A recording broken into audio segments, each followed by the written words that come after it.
Here we go. Let's do this. We've got one life, one shot. Who do you want to be? What do you want to do? Addicted to Betterment, a podcast to inspire us to keep going, to try something new, to dream, to think big, bigger, to overcome. Here we go. Here we go. Here we go. Hey, it's Nikki. David and I recently took a mission trip that changed our lives. Wow. It was so incredible. And it reminded me how important it is to not only give back with the funds that we donate, but really the time that we spend can be such a gift, giving back to causes and people that are in need. And you know what? The gift that we get in our hearts and the memories and just the joy that comes from serving is something big. So David and I brought along some of our new friends that we built this home in Ensenada, Mexico with. Man, fast friendships get made when you are in the trenches with others in an immersive environment, making change happen in a huge way. I'm excited for you to hear the story, and I encourage you all to think about how to up the bar on giving back financially and with your time, and getting your people, your closest people, your work people, your close friends involved with you. There's just no better way to build a relationship.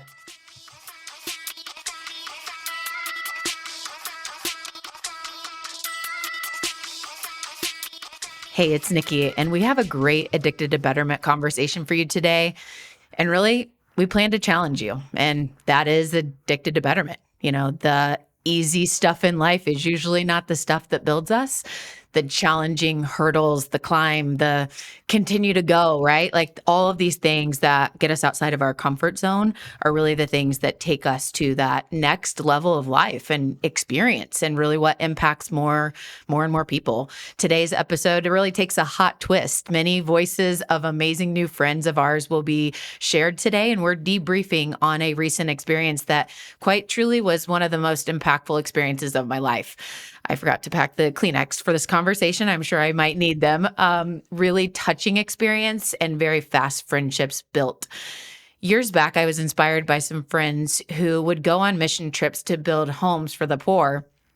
And I had many nudges to get involved. And then a mentor and friend of mine that I really look up to, Marsha Barnes, was one of the final pushes to inspire me and my husband, David, to get involved with Homes of Hope.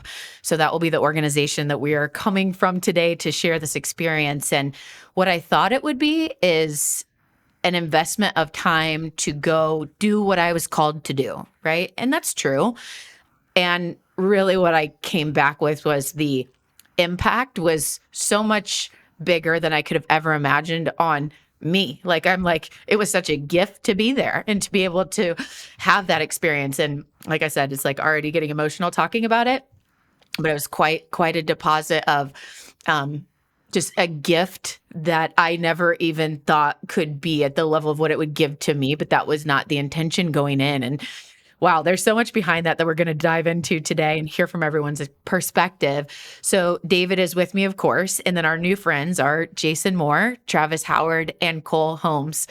So not only is this a hot twist of like the story and the fact that we're going to challenge you to reflect and figure out how you can take action as well as a leader that is really making impact on service, but we're going to have 5 voices on here today and just lots of different perspectives. And you know, I think here's the challenge is, how are you, listener, leader, how are you serving? And the importance of both the time and the money for service. Like, I think a lot of times it's like, it's easy to write a check, sometimes hard, right, to write a check, but also it's both the time investment and the money investment, reflecting on like, how are you doing that now?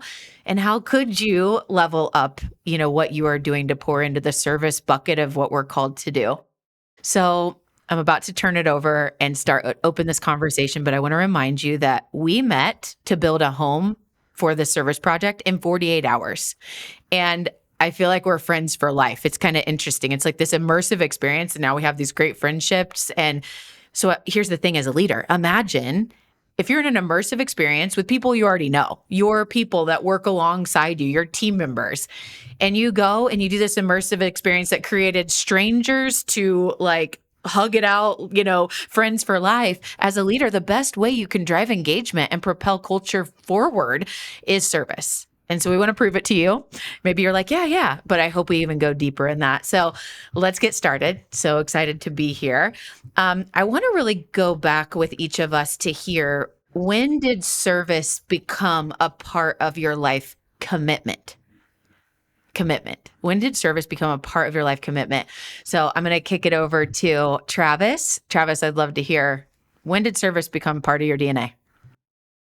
Well, Nikki, I think it's really a two-part answer there. My wife and I in church have served and done different things there, but I don't think that really took it to the level of going out and serving with Homes of Hope for the first time in 2019. I think doing the weekly service just becomes kind of routine whenever you're doing it sometimes. Whenever you go out and get involved in a project like this, and you really see the impact that it has on not only the other family that you're going out to serve, but on yourself, that really, for me, the very first time I went on this trip in 2019, that was a turning point for me, that for the rest of my life, I am going to do something like this, to get involved, to make service a priority in my life and my wife's life. That's good. That's so awesome. David, I'd love for you to chime in on when it really became part of just who you are. First off, I grew up in the Midwest. I would say lived what I would consider now a very privileged life. I wouldn't say I always considered it that way, but the very first time I got invited to a mission trip to Haiti, and I don't remember what year it was or how old I was, but to see people live in a way that I didn't even know was possible. And it shook me. It shook me to my core. And obviously, I'm much cooler than the other three guys on this episode with us. And thank you guys for acknowledging that. But I come back thinking I have it all together, and my emotions were rocked. I couldn't even speak in public without breaking down and crying, and I'd never done that before. Suddenly I just saw eating dinner at the kitchen table differently. I saw going to restaurants differently. I saw walking through the grocery store differently. So since then, service has always been a part of me, and it changes me every time. Every single time I come back a different person. So, and I do consider these guys some incredible friends, even though it's fast friendship. You meet the best people when you're doing something with shared mindset, giving and serving. Good stuff. Guys, he talks about you every day. So there's no way that friendship thing is not a reality. So thank you, David. And I want to turn it over to Jason. So Jason, I know the way that you got to this project was different than we all came from a different way. And I'm just curious, like your journey and where you got to a place that it's like service is just part of who we are. Almost 10 years ago this fall, I was dropping my son off at church for the youth group, and it was probably the second or third time. And so my routine for this was I would drop him off, I would drive 15, 20 minutes back home, I'd be at the house for 45 minutes, get back in the truck, drive 20 minutes back to church, sit in a line. And so it was like just a whole lot of time. And so I'll never forget it. I look out, it's pouring rain. One of the pastors of our church is out there directing traffic. And something just hit me, and I said, would you like some help? And so I parked the truck. I started helping with parking. 2-3 weeks later, I started leading a small group of high school students. And it was terrifying because I hadn't read the Bible all the way through. Like, I'm not a theologian. And I can promise you that 2 or 3 of the boys in my group were. Like, they knew far more about the Bible than I ever did. So, but I think, through that, I learned that through service, it's not about your knowledge all the time, especially with students. It's more about consistency. It's about showing up. It's about being a non-parent and pouring into kids. And I just think, over the years, as I look back now, a lot of those guys are getting married.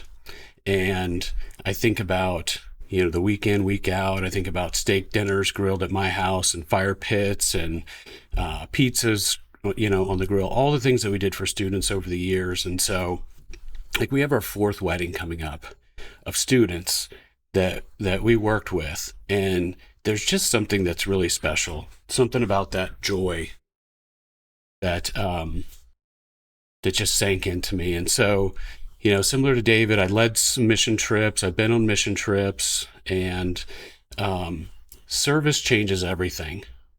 And I think what I've realized since I've started serving is that, the Holy Spirit wants to do work to us, but he also wants to do work through us. And, that's not salvation. That's a free gift. But when I think about it, like, Jesus died for our sins. Do you think he died just so we could go to heaven? Like, that just seems so shallow to me. So I feel like that he died so we could be free from our sins, so that we could have a relationship with the creator of the universe, and so that we could go out and connect with people and be free to fulfill our purpose. And so purpose is huge for me. I think, now I think about it in Bible terms. In Ephesians, it says we were created on purpose and for a purpose. In Acts, it says we were created for this time, not 100 years ago, not 50 years from now. A pastor that I listen to says it this way: you were created for the day, and the day was created for you. And I don't know, if you haven't started serving, you should. It's an adventure. It's so good. Oh, thank you so much. Just amazing opening comments. I'm like, where is this going? We're going to get deep. And Cole, I would love to hear your, just what has been your backstory on when did service become just part of who you are? Yeah, I wish I didn't have to follow Jason. That was pretty amazing. But for me, it's kind of a two-parter as well. It started with actually with business. So back in 2004 is when I hired my first business coach, and he really kind of changed my entire outlook, my entire perspective, the way that I approached business, the way that I looked at my clients and my team and my referral partners, just with more of a service first focus, if you will. So that was kind of a game changer. It probably wasn't until 2017 when my wife and I first started working with our church and putting a team together to go to the Himalayas, to go to Nepal. And that was, much like the trip that we all met at down in Mexico. That was a huge game changer for me, because I got to see, like David was saying, I got to see how some people actually lived. And golly, that was just being there. It was a 3-day trek up into the village or villages that we're going to serve in. And one of the things that was kind of a curveball for me is right before we left. So in Nepal, it's still considered illegal to convert, right? So you can't try to. There's no evangelism. There's no conversion or anything like that. So we actually had to surrender our phones. And in my line of work, that was really, really tough for me to do, because it was 3 days up, a day or two there, 3 days back. So, you're talking 8-9 days without any outside communication. But what I really learned through that whole process was it gave me time to really focus and be present with the locals, with the people that we were there to serve. And just seeing how they lived, and that they still had so much joy in their eyes, like David was saying, when I got home, I was ready to sell the house, to sell the cars. Let's just share a car, me and my wife. I was just like, gosh, we have so much excess, right? And we just have all this abundance of stuff that we probably don't even need. And, here I am walking alongside people that are, they literally slaughtered a goat just for us. We showed up, all these Westerners showed up, and the villagers were so excited, so happy that we were there to just be with them. We didn't speak the same language. We had a couple of interpreters, but still, you could see the joy. They could see our joy, and the fact that they actually went and got their prized goat to feed us. So that's where it changed for me. I came home and I was like, yeah, we've got to continue to serve.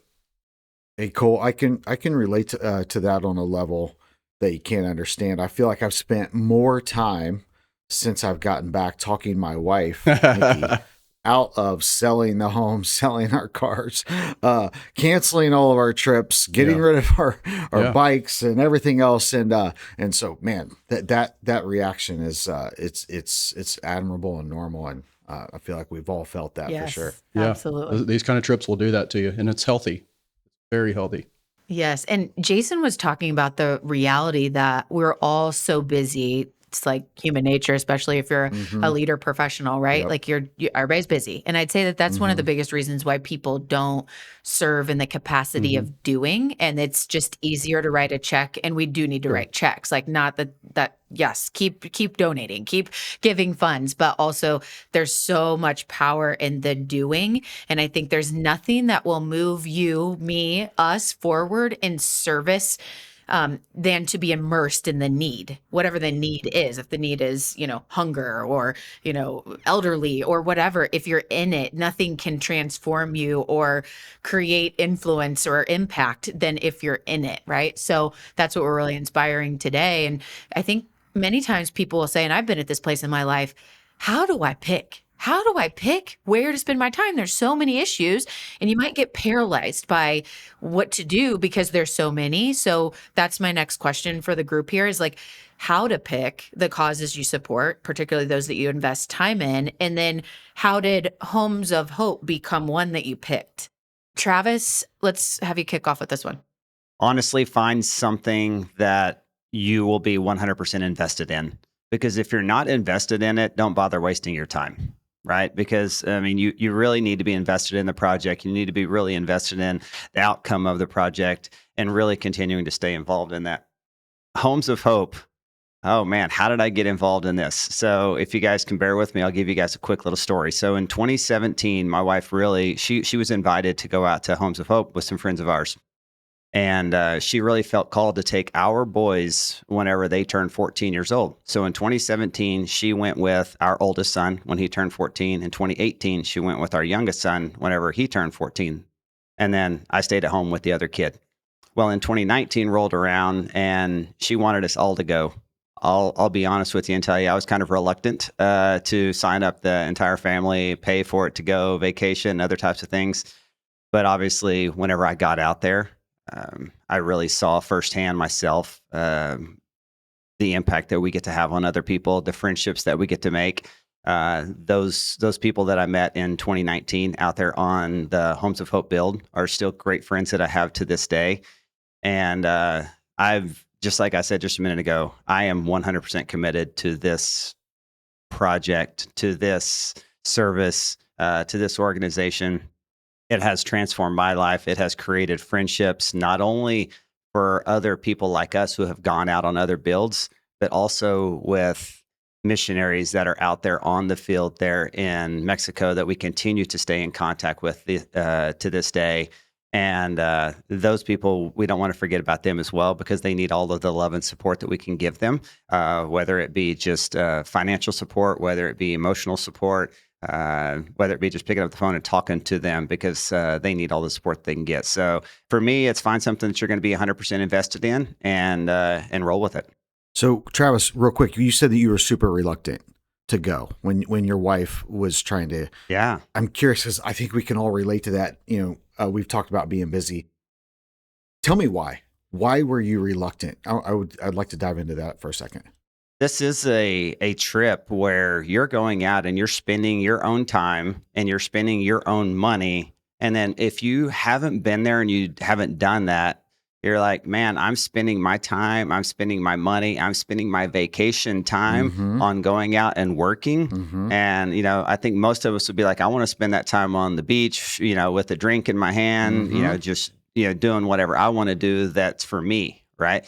So yes, I was reluctant. I was like, man, I really just didn't want to go out and spend my time, my money, and just my efforts on something that was going to my vacation time on something that's going to cost me money, just because I honestly didn't know. And I can tell you firsthand in doing this now 6 times that there's multiple other families that I have worked alongside with and built alongside with over the last 5 years who have the exact same experience as me. And I see them back there with me the following year and the following year, and the impact that it has on them and their family. It's just something that can't be measured, and we can't really talk about over a microphone and honestly tell you how much of a life impact it is. That's good because I feel like we could all relate to that. Nikki and I felt the exact same thing. I mean, up until the few days before, we're even still thinking about, oh, is this going to work? Is this not going to work? I'm curious, Jason, Cole, did you guys have any like reluctance, like tempting? Oh, that same exact thing. It's my time, it's my money. I could be using it going to the beach and having a cocktail. Did you guys experience any I know of that? I did. And I guess the best way to illustrate that for everyone is Travis is my business partner and good friend of many, many years. And he's actually been asking me to go on this trip for a little over 4 of those years. So it's, but there's something called the perspective gap. And it's where, it's where you're trying to explain this experience. You're trying to explain this feeling to someone to get them jazzed up about it. But that perspective gap is they haven't experienced it. So they're psychologically, mentally, they kind of underestimate what that experience might be. And the best way I can explain something like that is, I knew what Travis was doing was amazing. I knew he was excited about it. I knew he was helping people. I mean, all of that resonated, but I didn't have the actual experience. So it's, in simple terms, it's almost like when a friend or a friend's parents of yours show you pictures of their grandkids or their kids. It's like, I mean, and I don't know if it's just me, maybe I'm a turd, I don't know, but I see how excited they are. And I know that that's really special, but it's not as special as seeing my kids. Right. So it's like, I don't get as excited when somebody's showing me those pictures. So there's a bit of a perspective gap there. So yeah, I obviously had been not reluctant. It's just, I was like, yeah, that sounds cool. I want to go serve, and I probably should do that, and whatever. But it wasn't until I actually finally went. And I'll add to what Travis said is to get involved in something that you're 100% going to be involved in, and I agree with that. But I would hate for that to hold someone back from trying something before they know, right? That's good. And Travis obviously was a little reluctant there. He didn't know he was going to be 100% invested. And I'm telling you, I saw a changed dude the first time that he came back from that back in 19. And he's just been jazzed up about it every single year. He's gone multiple times in some years. So it's pretty amazing. But yeah, that's the short-ish long answer to your question of was I reluctant? And I'll let Jason jump in. It's a trade-off. I think, when I started serving, if you had asked me to become a student leader, I would have said, no, I don't have time. But God just made a way for that to happen for me. It fit right in my schedule.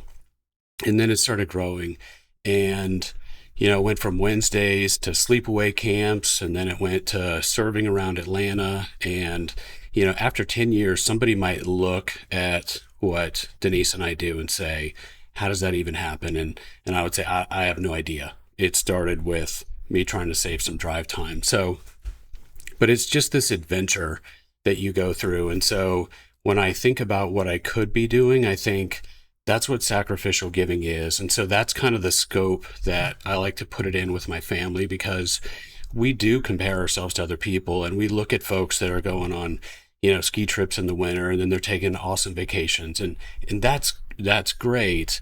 But I have to remind them that, this is an adventure to go and serve, and we choose to go and do these things. And so it's not really what we're giving up. It's just, we're running the race set before us. Don't compare yourself to others, just focus on your race. And so somebody said it before, I think it's leading by example. I think that starts in the home. I think we have to show, don't tell our kids, right? Because everybody knows for teenagers, their parents are idiots. We don't know anything, right? But if this is how we're living, this is part of our DNA, then you're not really giving anything up. And the moment that you feel that twinge, just remember, this is generational impact that you're having on people. And I love to go skiing, and I love the beach, and I love all those things. And I want to do this. So That's good. That's so good. And Jason, and I think everybody has touched on this, but you're just teeing me up for this point that I want to make around so many things we do in our life are so temporary. The new car, the new house, the new job, right? And it's fresh and awesome until it's old news, right? It just is no longer there. It's like you're chasing the next thing. It's like you got the car, and whether you're, not to say that it's like, oh, I'm just like working on the next car. It's just like natural human nature, whatever that is. Like you're excited about something and then you move on to the next thing and whatever is old news.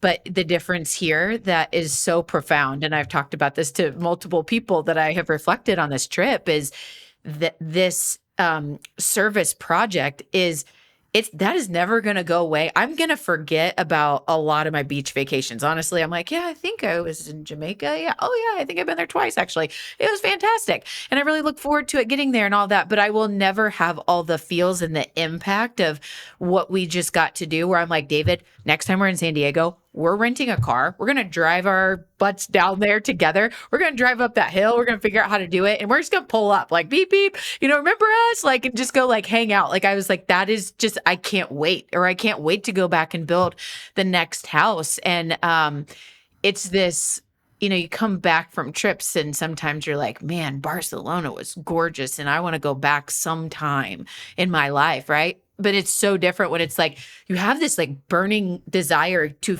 want to be there. Like you're just, I want to go back. I want to be this fulfillment, if that's the word. It's a fulfillment that it's kind of hard to explain. And other things we chase and you forget. Yes. I mean, Nikki, you just nailed it. Literally you just nailed it, because we're all chasing the next joy. It's why I go to a Pacers game or an IU game, because, I want that next experience where I'm cheering and joyful, or, you do this. That's why sports exists. It's why all the things in entertainment and TV shows, and it's why entertainment exists.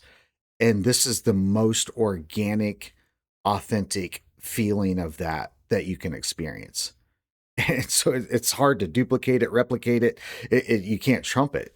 And yet we're always still seeking that next thing, the new car or the thing. I agree with that 100%.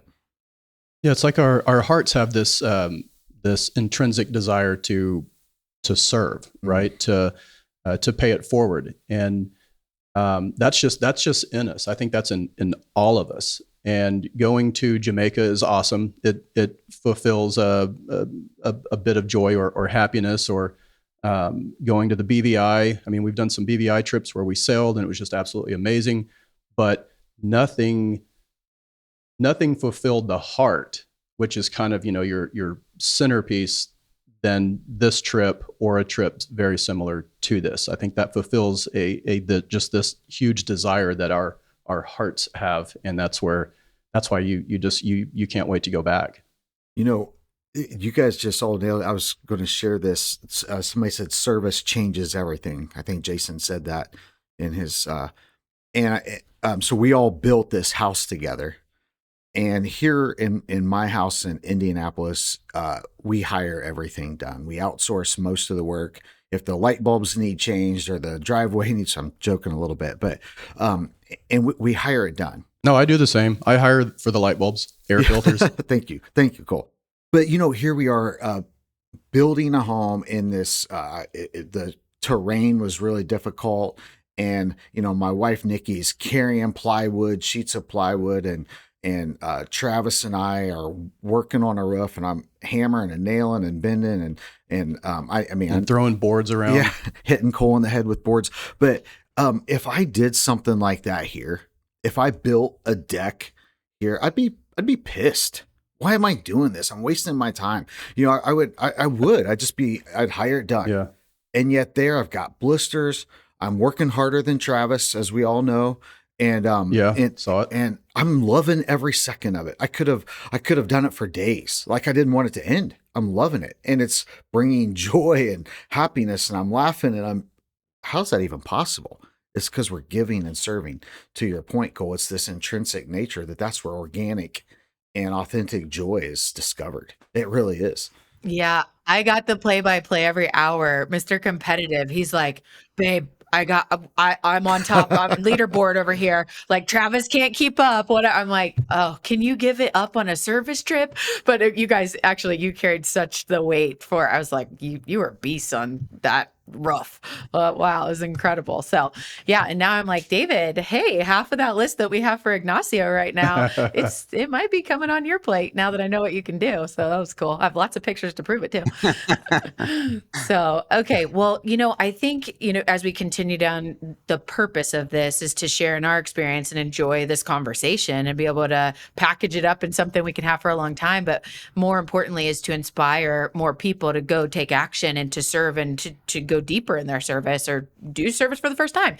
One of the things that popped in my mind right now is we say in business all the time, or I'll say I say in business all the time, and I hear a lot of others, relationships trump everything, right? When you're selling, like you're doing deals, it's like the relationship is what does that. But where the sustainability of that, the people we hire, the people that stay with us, why do people stay? Because they have a relationship and they feel seen and heard. And I could go on and on. But when we think of like what really happened there at Homes of Hope, it was not and I will be honest that I might have stepped on that ground as a me, not versus them, but me and them, right? Like who I'm serving versus a we thing. It's like, I am equally moved and gifted to do this in this experience. It's not I'm coming from the United States with my money and my, comforts to come and give. And I'm sure, I'm going to be honest, there's some of that we just naturally show up with sometimes, and it gets stripped away so quickly where it's like, this is a we thing. Like I am here to build this house with this cool team and to build relationships with the people that are here. And man, I want so bad in a language barrier for you to know how much I appreciate your tamales, like that you made. I know how long that takes. Like, and I want to go shopping together, and I want to, and it's like we're all on the same playing field, and we walk away with like, we built the house, we did the deal, like got what we're here to get done. We have these great new relationships with the peers that we served with, and man, these people that we built this house with, like I'm like friends. That's what I wanted so bad, was to feel that friendship, not I'm here to, take care of you and do for you. And I think the facet and focus of relationships through the surface projects, through who we serve, even if it's in your local community with something that you're passionate about with dogs, like it's not maybe a dog's a different example. Let's say with elderly, and that you're passionate about that. It's not I'm coming in here to check the box and do my service and I did this for you. It's like, man, like it's really the consciousness that we bring to like the relationship in that moment.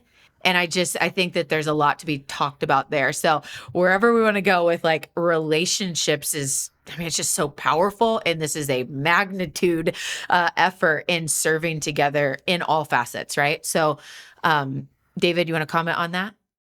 Yeah. So I heard on a podcast yesterday that if you set a goal or try to do something and you can do it alone, your goal or the thing you're trying to accomplish isn't big enough. And so this is something that you have to do as a team.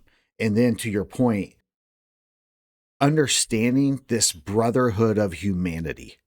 It's not me looking down on you, or I'm up here and but this revelation that I just happen to be fortunate enough and lucky enough, and for whatever reason, God chose to allow me to be born in Indiana to great parents in a cozy home.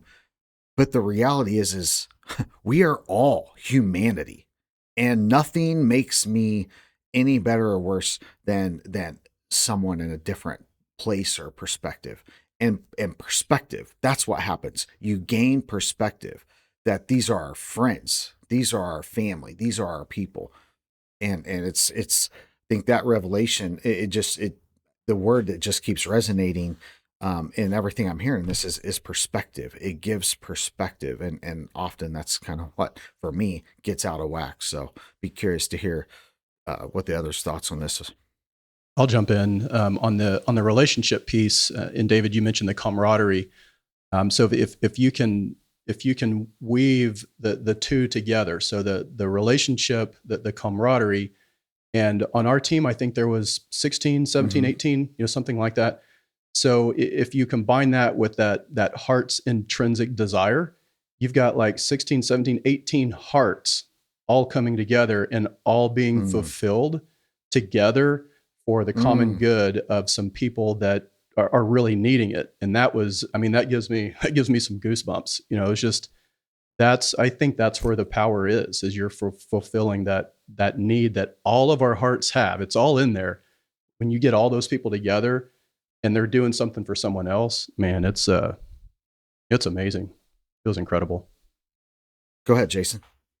I think for me, the way I approach this probably a little bit differently than others. I joined the board of a ministry. This is my third year now. And so YWAM Homes of Hope is one of our top 10. We have an annual top 10. And so our founder, Tim, read a survey that was done a few years ago that says that less than 1% of all Christian giving goes to the poorest, lost people in the world.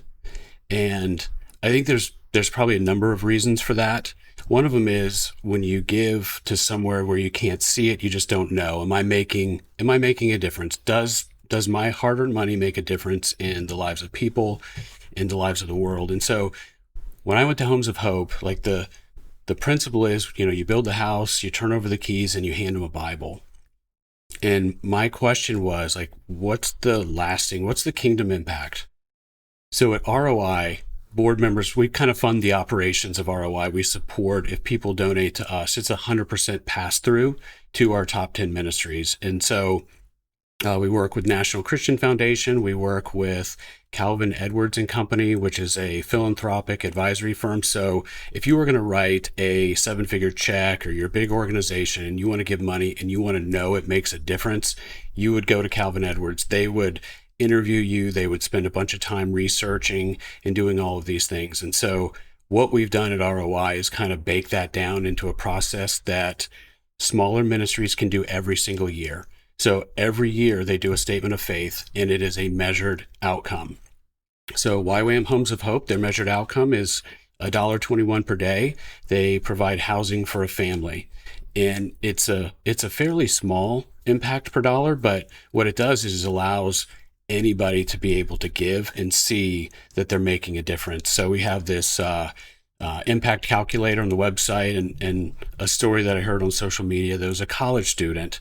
He found us, he gave some money, and I don't know about him, but when I was in college, I hardly had any money. So when you think about the impact in cents or dollars, you can really kind of connect with what you've done. And so this young guy, he ended up connecting, separately with the ministry itself, and then he started working for them. And so I think that what we try to do is just kind of shine a light on the good things that are happening. Henry Blackaby once said that he was a missionary and a pastor, and he said that find out where God's doing good things and meet him there. And so YWAM Homes of Hope is doing that.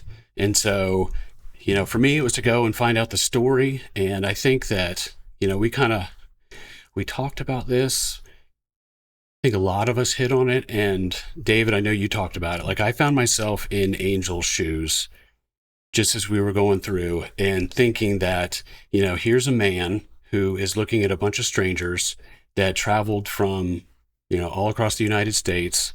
And he's got to be asking why, on the one hand, but he's also got to be thinking, I'm a husband and I'm a father, and it's my job to provide, right? And in this world, like, we measure ourselves against other people. I know I do all the time. I've got that voice, like, look at what they have.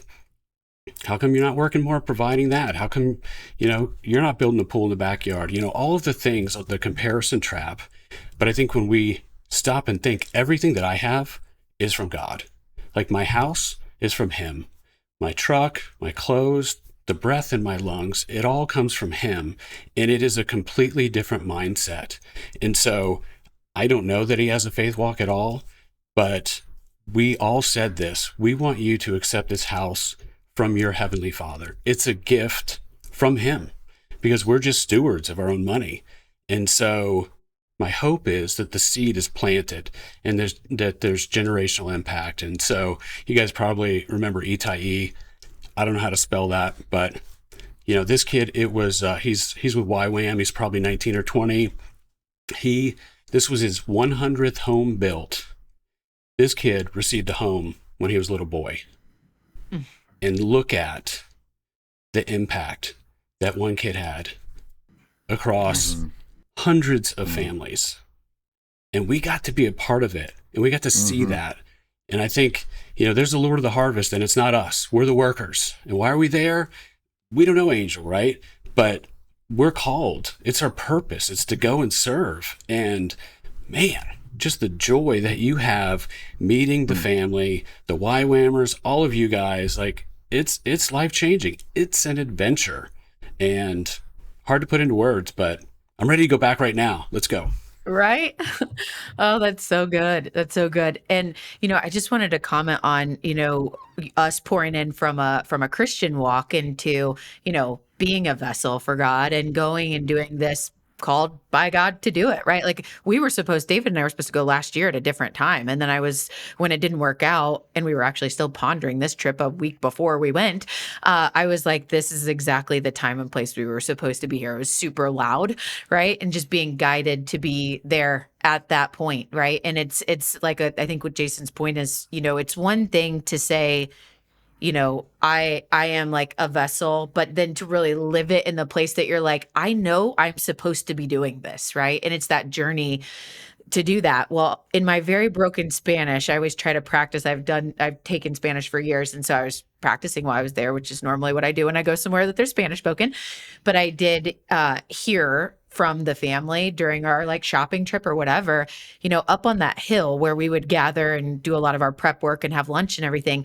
There was this very small building, but that's a church. That was a church. And I was like, oh, that's a church. I mean, you could not tell. It did not look like a church, but I wanted to know about that. I was like, is that your church? And they were like, oh yeah, that's our church. I was like, how cool that it's like right there. And how do people get up that hill, like that are young or old, but okay. And then I said, how many people go to the church? And they said about 60 every Sunday. And then they have 2 gatherings outside of the Sunday per week or whatever.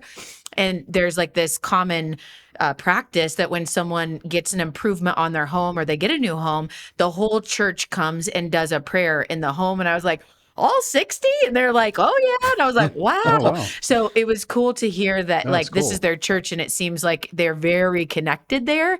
And it was just like, okay, of all of these hills that we drove and whatever, the chances that there's like another church randomly in these hills, like right there, and the impact of like people going to church the next day. We left on a Saturday. Like they were going to be there the next day and be like, I mean, obviously you can't miss that there's a new house there, but then the stories of the impact and the heart that then ripple onto all those people to see what people have done for a family in their church. It's just, I don't know. This is just really cool. And I'm like, that wasn't coincidence. That's really cool. So. It made me think when you were talking about being up on that hill, because from that vantage point, you could look out and you could see 7 homes of hope among hundreds of, shanty. I hate to say it that way, but we can imagine third world poverty, right? It's pieced together. It's, corrugated metal. It's pieces of wood. And this particular family had been praying for 5 years for this. So imagine, they're walking down the hill and they can see homes, right? They can see the hope. Like it I don't know. It just really hit me that, you can see goodness in the world if you're looking for it. And man, how patient do you have to be to pray for 5 years to get that and then to finally have it? Just God is so good. Yeah. And not only like because others weren't there to know like what they were living in, right? Like not only had they been praying for this house for 5 years, but this family of a mom, a dad, a 21-year-old with a 5-year-old daughter, so a granddaughter, an 18-year-old and a 16-year-old, they had never had a home ever. From the story I got, like they were living in the shack. They had never had a home ever. They'd been working on homes of hope coming to give them a home or in the process for 5 years. And I mean, I just rattled off the ages and the amount of people. And we heard it's like a 2-car garage, right? And you're like, wow. So I think at this point you've heard just, a moving stories of impact. And all of us have a huge heart for this. This is why we wanted to do this episode. And just like Cole said earlier about the perspective gap, we can't really have the perspective unless we've been in it. But I thought, let's take just a couple minutes, guys, to talk about, as best we can, what is this like? Like, how the heck do you build a house in 2 days? And what happens there, and Homes of Hope's involvement, and let's really illustrate that for about the next 5 minutes. David, I'm going to turn it to you to kind of lead that so we can give a visual of what this is like. Yeah, that's really good. So it's interesting. I think so far we've done a good job of describing, they were wanting this house for 5 years, but what they lived in. So family of 6, well, I wouldn't call it a house. I wouldn't even know that I would call it a shanty. A couple walls with a tarp over top of it, basically as a roof. No floor. Dirt was the floor. I'll just leave it at that.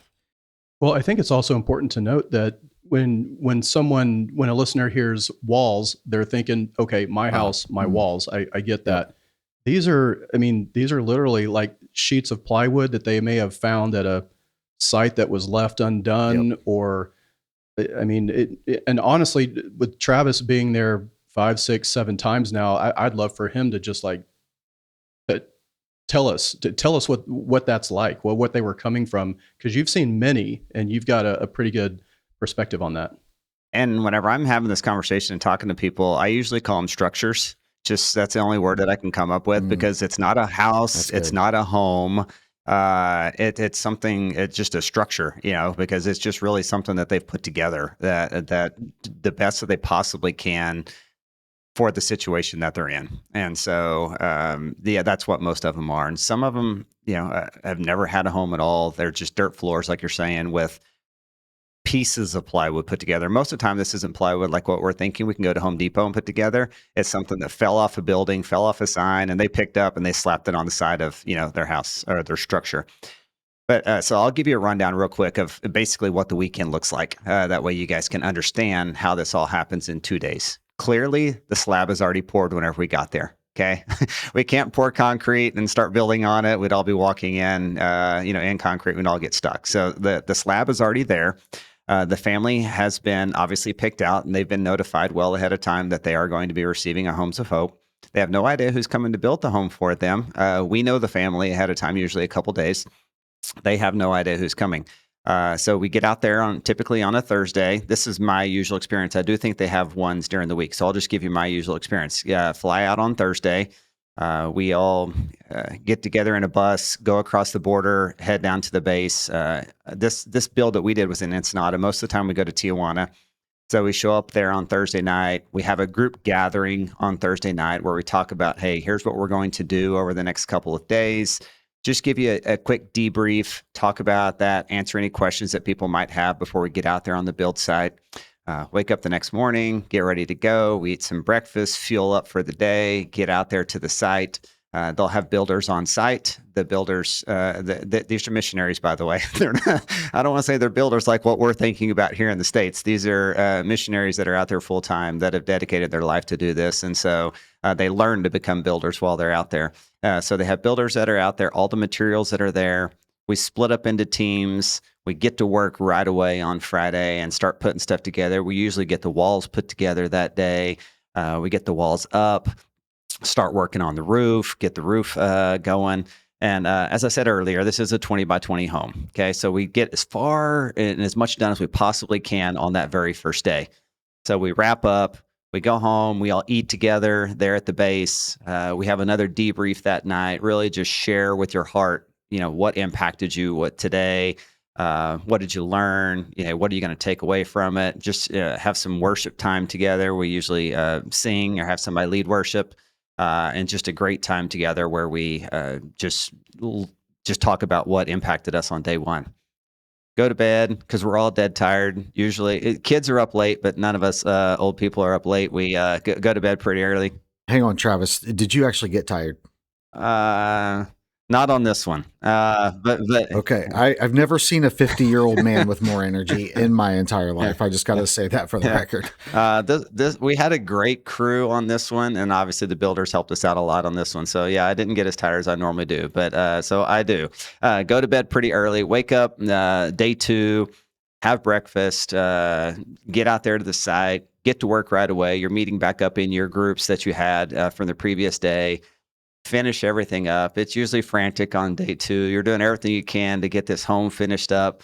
The family goes out. Nikki mentioned a few minutes ago, taking them out shopping.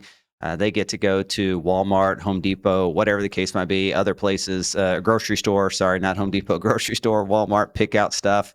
And you'd be surprised. Just a quick little story. The very first time we went, we had a family that were taking to Walmart, and they're like, hey, go pick out anything, and ask the son, what do you want? A toothbrush. Like, that puts into perspective, like, the kind of people that you're building a home for and the impact that you're making, that they can have anything that they want at Walmart. One wanted a toothbrush, one wanted a trash can.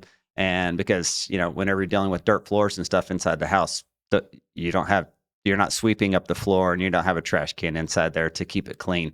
So just the impact, little girls are picking up, one pair of underwear instead of the 3 or 4 pack, because they didn't realize that they could get more than that. So we're finishing everything up as frantic as we can. The family's at the grocery store. They're at the store. We're putting everything together for them inside the house, beds, kitchen table. It is amazing what we can get done in 2 days, and we will get it finished and we'll get it done. They get to come home. We have a quick little dedication circle where everybody goes around and prays over the family. We hand them the keys, and here we are 2 full days later of building, and the family has an unbelievable home that is going to be a generational impact for them. I think it's important to note that these families are not considered homeless, right? They're invested. And Travis might be able to speak a little bit better on that, but that's some of the questions that I got when I got home. And again, that I'm trying to close that perspective gap. And I have people saying, well, we have homeless people here in the States, we should be, focusing on them. But it's really important to note that these folks are not homeless. They are working their butts off to build a structure for their family. And Travis, correct me if I'm wrong, they've actually purchased the land. But it takes about, I think, 7 to 10 years on average for them.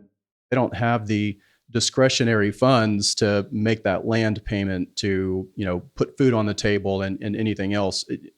They don't have the extra funds to build the house as well. They're doing what they can on a piece of dirt. Is that right, Travis? Yes, Cole, you're absolutely correct. They are required to own the land because they do need to be vested in the transaction with us, right? So they have to own the land, and we will build on the land that they own. That's correct. Well, I would say we could do a full episode just on our experience outside that house, passing those keys. So much in that. But it was, the different areas of perspective on the reflection of all that served, and then the family and how they shared their experience. Oh, it was so powerful and such a gift. I'll never forget it. And I am so grateful that we all got to be here together today. And as we come to a close, I'll do a formal wrap up. But before I do that, I'd love to hear just popcorn takeaway really quick. We're speaking to leaders. We're speaking to leaders that are addicted to betterment. Think Mamba mentality, like constantly working on ourselves, being aware, finding better ways to be the person that we're called to be. And so I'd ask you just to succinctly share your challenge, your, what is it that you want to inspire that listener to consider as we wrap up? And I'll start with Cole. Your influence has a lot less to do with your position or title than it does with the life that you live or the life that you lead, right? So it's all about action. And I can't emphasize or underscore enough getting out there and serving and doing it with your team. If you're able to do that, nothing is going to build bonds, nothing's going to build relationships, nothing's going to build credibility any better than doing that. And that's what I'll say about that. Yeah, I would say, as leaders, we're always looking for those opportunities for team building. I think somebody said this before once or twice, but this is set up perfectly for that. I think with YWAM, you look at the facilities that we got to see in Ensenada and Tijuana is supposed to be even nicer.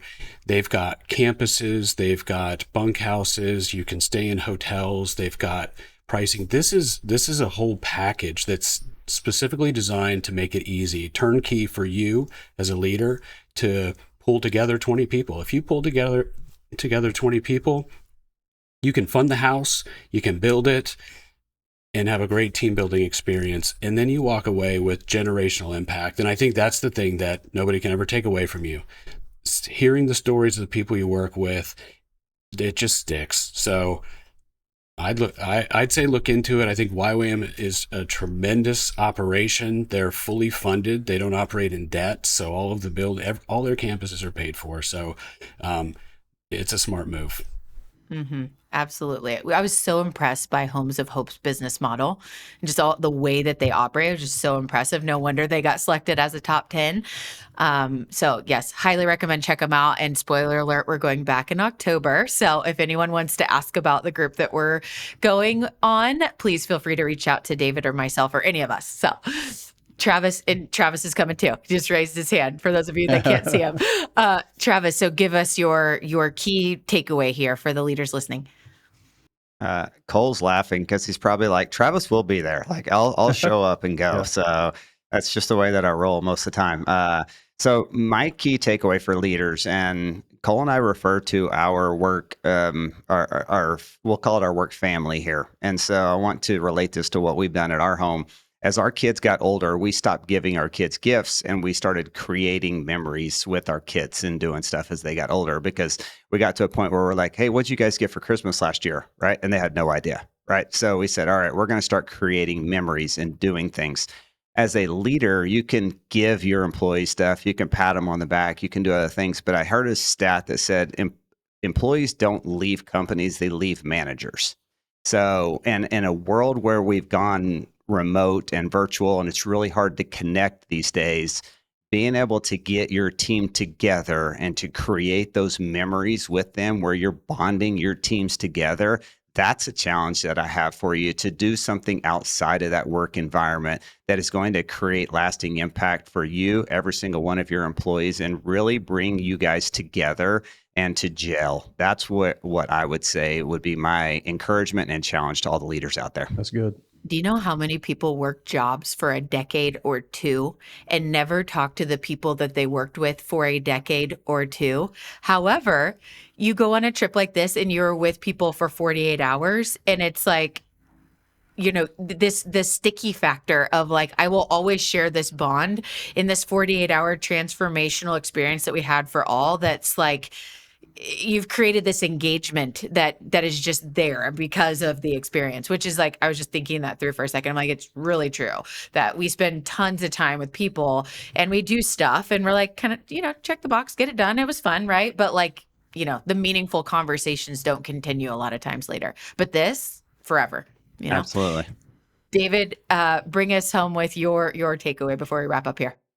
Man, perspective, you know, as a leader, it's generally what you're trying to change on your team is their perspective of work, their perspective of each other. As a father, it's where you're constantly trying to mold or change your kids' perspective. In relationships, if things are a little off, you're simply trying to change each other's perspective of how we see the situation or present your own. And I tell you, in my life's experience, and I feel like I have a lot, this is a genuine perspective alignment. It just gets your perspective in alignment. And when so for me, doing it with my spouse, there's nothing like the feeling of having that aligned perspective, seeing things the same, feeling the same, having experienced it together. So then, you know, take that as a family. If you lead your family and do it as a family, now your whole family, it changes your family's perspective. And then I guess even bigger as a leader, a team, an organization. You have a chance to change the organization perspective or team's perspective. And imagine a team, the dynamics, whether they be dysfunctional or functional or some version in between, you go on something like this that now everyone has a shared perspective and a shared mindset and come back and chemistry, communication, all of that is completely different. It can't help but be different. So that's the key takeaway. And every leader is paying and striving to achieve that, and paying lots and lots of money to achieve it. And I'm telling you, if you want to pay the money and achieve that goal and make generational impact, incredible opportunity to do it.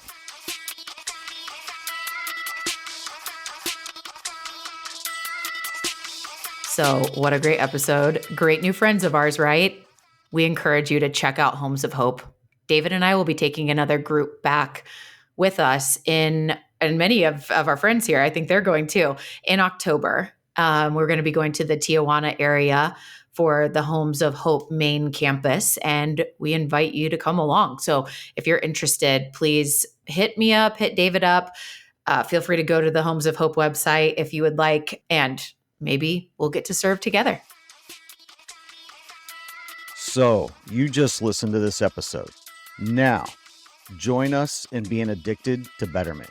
Please subscribe to the show, share with your friends, tag us, and please take a moment, leave a review. Yeah, we do want your stars, but we really want the feedback.